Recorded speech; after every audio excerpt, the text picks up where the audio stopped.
So previous time conflict निकाल्ने सम्म हेरेको थियो। अब आज कन्फ्लिक्ट रिजल्भ गर्नेमा जाम। त्योभन्दा अगाडि कन्फ्लिक्ट कसरी आएको थियो त्यो एकचोटि रिभाइज गरौँ। सो त्यसको लागि सबभन्दा फर्स्टमा गिटमा ब्रान्च हुनुपर्छ। मेरो अहिले कुनै ब्रान्च छैन। ब्रान्च बनाउनको लागि git checkout -b another branch। So git branch गर्ने हो भने अब मसँग दुईवटा ब्रान्च छ। सबभन्दा फर्स्टमा म मास्टर भन्ने ब्रान्च जान्छु।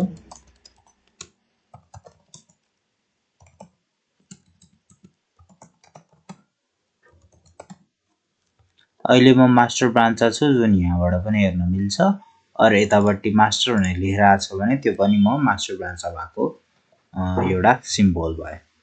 अब मैले के गर्ने भन्दाखेरि चाहिँ लाइन नम्बर 10 जहाँ छ लाइन नम्बर 10 मा गएर म के चेन्ज गर्दैछु। यसमा लेख्दैछु मैले चेन्ज इन मास्टर ब्रान्च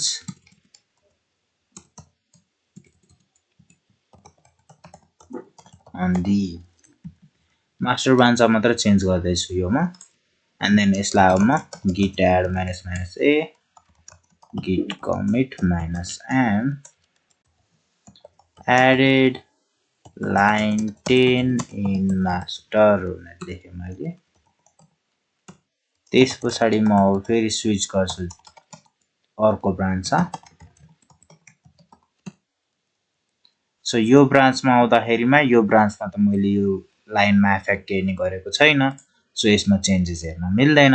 अब मैले पहिला निकालेकै प्रब्लम निकाल्नको लागि फेरि सेम ठाउँमा सेम लाइन नम्बर 10 मै गएर म के गर्छु भन्दाखेरि चाहिँ चेन्ज फ्रम another ब्रान्च भनेर मैले अर्को ब्रान्चको पनि लाइन नम्बर 10 मै गएर मैले चेन्ज गरेँ। चेन्ज गरेर मात्र हुँदैन, त्यसमा के गर्नु पर्यो त कमिट गर्नु पर्यो। त्यसको लागि फर्स्टमा git add -a git commit -m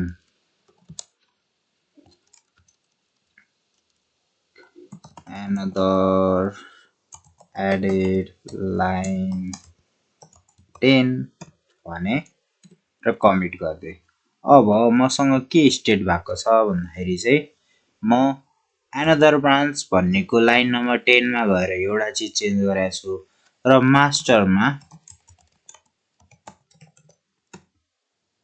मास्टरमा पनि मैले अर्को एउटा चीज चेन्ज गरेको छु। अब मैले के गर्नु पर्यो त दुईटैको कामलाई लिएर आउन मन छ भनेदेखि मैले के गर्ने थियो त पहिलाको भिडियोमा हेर्दाखेरि यहाँ मैले के गरेको थिएँ मर्ज गरेको थिएँ। सो मर्ज गराउनु भयो गिट मर्ज मास्टरमा बसेर अनि अर्को ब्रान्च जसलाई तान्न मन छ त्यो चाहिँ राख्नु पर्यो। सो मैले मास्टरमा छु अहिले म र यो ब्रान्चको नाम हाल्नु पर्यो। हो यो गर्दाखेरि चाहिँ मसँग कन्फ्लिक्ट आउँछ। सो कन्फ्लिक्ट भनेको चाहिँ कसरी आयो भन्दाखेरि चाहिँ मैले लाइन नम्बर 10 मा गएर यो चीज चाहिँ मास्टरमा गएर हालेको थिएँ र त्यही चीजलाई फेरि मैले अब के गरेको थिएँ भन्दाखेरि चाहिँ एनदरमा गएर पनि हालिरा सेम चीजमा मैले चेन्ज गरेको थिएँ। सो अब गिट कन्फ्युज केमा भयो भन्दाखेरि चाहिँ यो राख्ने कि यो राख्ने भन्ने चीजमा गिट कन्फ्युज हुँदैछ। सो यसलाई चाहिँ के भनिन्छ भन्दाखेरि चाहिँ कन्फ्लिक्ट भनिन्छ। यो चाहिँ हाम्रो मर्ज कन्फ्लिक्ट भयो है। सो यो कन्फ्लिक्ट रिजल्भ गर्ने तरिका भनेको चाहिँ यदि VS कोड या अरू कुनै एडिटरहरु छानेको छ इन्स्टलेसनको प्रोसेसमा भनेदेखि चाहिँ यहाँनिर रिजल्भ इन मर्ज एडिटर भन्ने आउँछ। सो यसमा ट्याक क्लिक गर्दाखेरिमा चाहिँ यो थोरै डाउन गरे मैले। सो यसरी 3 कलम वाला केही चीज आउँछ। सो यो कसरी चलाउने हो भन्दाखेरि चाहिँ यहाँनिर सबभन्दा फर्स्टमा यहाँ हेर्नु पर्यो एक्सक्लेमेसन आको जति पनि फाइल हुन्छ त्यो सबैमा कन्फ्लिक्ट आको छ भनेर बुझ्ने सबभन्दा फर्स्ट चीज। त्यसपछि अब मैले यहाँनिर गएर हेर्नु पर्यो यो चाहिँ मेरो मेन एनदर ब्रान्चको कुरा रहेछ हो। त्यसपछि यो चाहिँ मेरो मास्टर ब्रान्चको कुरा रहेछ र यो चाहिँ के भन्दाखेरि चाहिँ फाइनल आउटपुट देखाउनु पर्ने चाहिँ के हो भनेर। फर्स्टमा मसँग केही नै थिएन, मैले एनदर ब्रान्चमा गएर यो चीज हाले र मास्टर ब्रान्चमा गएर यो चीज हाले। अब मैले के चाहिँ तान्ने हो त्यो चीजलाई चाहिँ मैले क्लिक गर्नुपर्छ। ओके एक्सेप्ट इनकमिङ गरे भनेदेखि चाहिँ यो चीज चाहिँ आएर यहाँ बस्छ। यदि कम्बिनेसन गरे भनेदेखि चाहिँ यो र यो दुईटैलाई कम्बाइन गर्छ, तर कुन चाहिँ अगाडि राख्ने भनेर यसले देखाउँछ। यदि यतापट्टिको क्लिक गरेको छु भने यो फर्स्टमा आउँछ अनि यो पछि आउँछ। यतापट्टि क्लिक गर्यो भने जस्ट अपोजिट है। एन्ड इग्नोर गर्यो भने दुईटा एड हुँदैन, सिम्पल खाली होस्। सो अहिलेको लागि म के गरिदिन्छु भन्दाखेरि चाहिँ मास्टरको अगाडि राखेर अनि यसलाई पछाडि राख्ने गरेर कम्बिनेसनलाई मर्ज गरिदिए।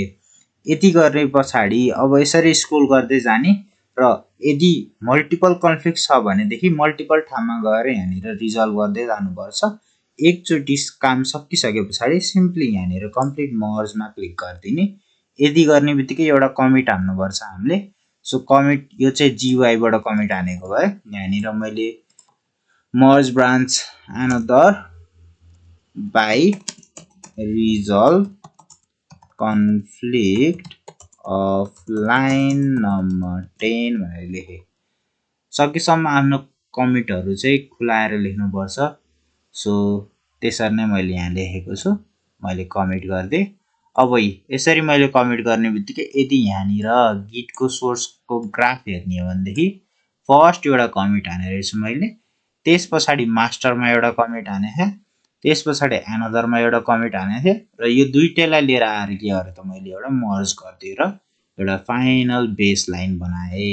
यो चिज चाहिँ मैले अस्ति देखाएको डायग्राम जस्तै हुन जान्छ क्या। सो यसरी चाहिँ हामीले GUI-बाट हेर्नलाई मिल्छ है। एन्ड यति नै हाम्रो अब कन्फ्लिक्ट रिजल्भ गर्ने भनेको चाहिँ। सो सिम्पल छ, कन्फ्लिक्टहरू रिजल्भ गर्नको लागि चाहिँ धेरै प्रोसेस लाग्दैन। GUI-मा हेर्ने, कुन चाहिँ तान्ने हो त्यो हेर्ने, अनि यो मर्जिङ भनेर देखाइराख, यो मर्जिङबाट अर्को फेजमा जान्छ। यदि मैले फेरि अर्को नयाँ गिट ब्याच ओपन गरेँ भनेदेखि ठिक छ, यसलाई क्यान्सल गर्दै हुन्छ है, किनकि हामी मर्जिङ फेजमा छैन, अहिले मर्ज भइसक्यो। ओके, यति हेरिसके पछाडि अब हामीले गिट मात्र युज गरेर चाहिँ धेरै काम गर्न सकिन्छ। तर गिट मात्र युज गरेर चाहिँ अब हाम्रो भर्जनको कन्ट्रोल मात्र भयो। अब यसमा कोलाबोरेसन चाहिँ हामीले गर्नुपर्छ। कोलाबोरेसन भनेको चाहिँ मल्टिपल मान्छेहरूसँग काम गरेर एउटै प्रोजेक्टमा काम गर्ने, जुन चाहिँ इम्पोर्टेन्ट भयो हाम्रो सफ्टवेयर डेभलपमेन्टको फिल्डमा। सो त्यो गर्नको लागि चाहिँ हामीले अब गिटहब पनि सिक्नुपर्छ। सो गिटहब सिक्नुभन्दा अगाडि चाहिँ सबभन्दा फर्स्टमा आफ्नो एउटा ब्राउजर खोल्ने र ब्राउजरमा गएर github.com हान्ने।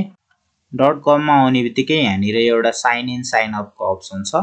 यहाँ गएर यदि एकाउन्ट छ भनेदेखि साइन इन गर्ने, नभएदेखि चाहिँ यहाँ गएर सिम्पली साइन अप गरिदिनु पर्यो।